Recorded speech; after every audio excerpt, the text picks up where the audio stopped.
Hi, this is Bishop Craig in Lansing, and this is Take One for the week of November 26. Peace be with you. We begin a new liturgical year on Sunday, first Sunday in Advent, which means that for those of us following the Revised Common Lectionary, we switch from Matthew to Mark. Mark is a short gospel, kind of the essentials, the facts, not the facts, but the basics, maybe I would say.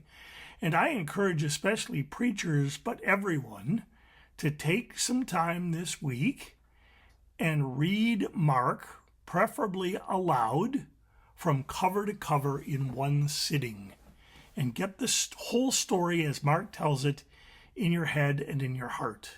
It's probably the best way to prepare for preaching and hearing sermons in the coming year. So I invite you to do that. So on Tuesday this week, we will conclude our Luther's Small Catechism class by hearing about confession and forgiveness. We're really grateful to Dean Kit Kleinhans for leading us. Registration is already open for the class that begins January 16. It is 6 women you should know from church history with Dr. Joy Schrader, also of Trinity Lutheran Seminary. So I encourage you to register for that class. On Wednesday, we have staff meeting. On Thursday, I get to go to Grand Rapids and visit the ophthalmologist, so that'll take a good bit of the day. And hopefully I will be home in time to meet with the Conference of Bishops on Zoom Thursday afternoon. And then on Friday, later in the day, Kathy and I will be heading toward Alpena. We are going to be at New Life in Spruce for their bazaar on Saturday and to preach on Sunday. Pastor Chrissy will be joining us so I can do something which is long overdue. When we called Pastor David, when we called Pastor Roseanne, when we called Pastor Sarah, I think when we called Pastor Tim, I showed up at the churches they were leaving and thanked them for letting me have their pastor, and received the slings and arrows of the congregations who were understandably upset that we were taking their pastor away. So although Pastor Bright was installed in May and left the congregation and joined us in July, I've not been able to make it to New Life, so Sunday is it. And it will be good to see the good people at New Life in Spruce and to let them tell me that they're really sorry, sad, maybe angry that I took Pastor Bright from them. Or maybe enough time has passed and they know it'll be okay. I hope so. On Sunday, Settlement and Gowan and St. Paul in Greenville, the Alliance, will meet as congregations and vote on whether to call a pastor for a 1-year term call that I hope will help them move ahead into the future after Pastor Betsy's death. So please pray for St. Paul and for Settlement, for the candidate, and for the leadership that God's will is done. So the reading, like I say, is for the first Sunday in Advent, and it comes from Mark.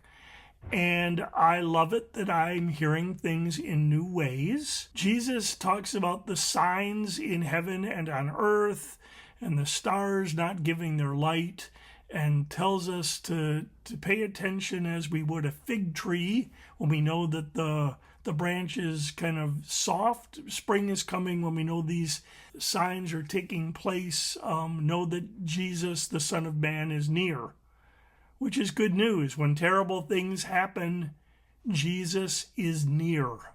And so we have a hostage crisis in the Middle East. We have an ongoing war in Ukraine. We have cancer hitting people we love. We have congregations that are really sorting out their futures. The good news is Jesus is near.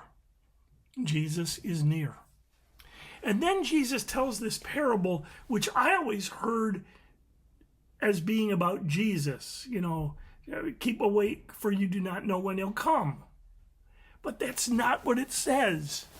It says, be alert, keep awake, for you don't know when the time will come. And I think that's right. Because the time could come for any of us, like a thief in the night, or like a master who goes on a journey and puts people in charge and comes back unexpectedly. The time could come. And we think of all these things I'm talking about. We think of how the unexpected moment came in Israel on October 7th, and how unexpected moments continue to come in Ukraine when bombs explode, and how unexpected moments come when cancer is diagnosed, and how unexpected moments come with death. Keep awake, be alert, go about the work God calls you to do, because the time comes unexpectedly. And when terrible things happen, when the time comes unexpectedly, the good news is that Jesus is near at the gate. He's there. He is there. No matter how unexpectedly or terrible the time comes. So that for me is the good news. And I think that the most we can do, if we want to do something, I guess two things we can do this Advent, in addition to being aware that the time may come for us. It's to be sensitive that the time comes for others. Pastor Sean Eubank, who's the DEM over in Southeast Michigan, he posted something on Facebook. I'm not a big Facebook reader, so I go on for about 2 minutes, and whatever I see. But I saw this. Pastor Eubank shared something that said that, we need to be aware that for many people we know, this will be the first holiday season without someone they love. And for many people we know, this will be the last holiday season with someone they love. So in this joyous time, everyone is probably carrying something, and the time may come unexpectedly. So we can be aware of that for others and kind of wonder and what time is happening for them and approach them. And that may mean being patient. That may mean cutting them some slack. They may mean forgiving them. That may mean giving them a break. That may mean being gracious. The other thing I think we can do, since when the time comes, unexpectedly Jesus is near, is to be ready to share the story of Jesus. To be ready to share the story of Jesus. To be the voice that reminds someone that whatever is happening, Jesus is near. This is not an appeal to get people to come to church or to come to faith or to repent or any of that.